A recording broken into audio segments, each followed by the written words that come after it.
त्योहारी सीजन से पहले आरबीआई ने बैंकों को एक बड़ी राहत दी है। सिस्टमैटिक तरीके से इंक्रीमेंटल कैश रिजर्व रेशो को वापस लेने का ऐलान किया गया है।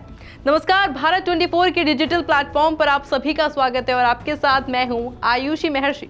इंक्रीमेंटल कैश रिजर्व रेशो को वापस लेने के आरबीआई के फैसले से बैंकों के पास नकदी बढ़ाने में मदद मिलेगी, जिससे बैंक त्योहारी सीजन में ज्यादा कर्ज दे सकेंगे।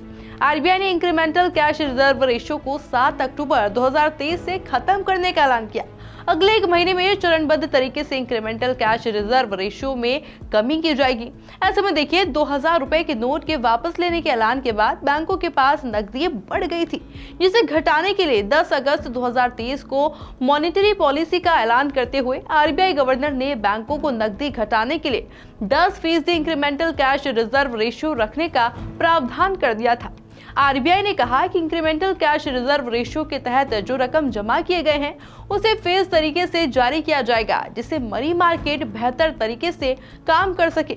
आरबीआई के मुताबिक 9 सितंबर 2023 से इंक्रीमेंटल कैश रिजर्व रेशो के तहत जो रकम बैंकों ने आरबीआई के आदेश के बाद अलग कर रखा था, उसमें से 25% रकम बैंकिंग सिस्टम में डाला जाएगा।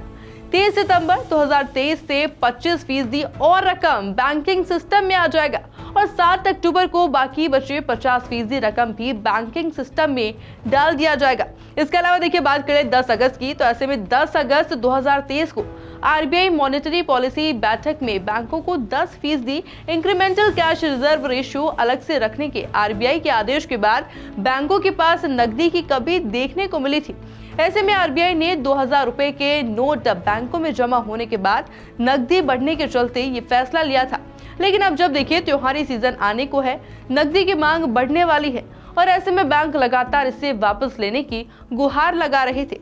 त्योहारी सीजन में बैंक ज्यादा से ज्यादा कर्ज दे सके, इसलिए आरबीआई ने इंक्रीमेंटल कैश रिजर्व रेशो के अपने निर्णय को वापस लेने का फैसला किया है। और देखिए, इसी तरह की तमाम जानकारी के लिए भारत 24 को फॉलो करना मत भूलिए।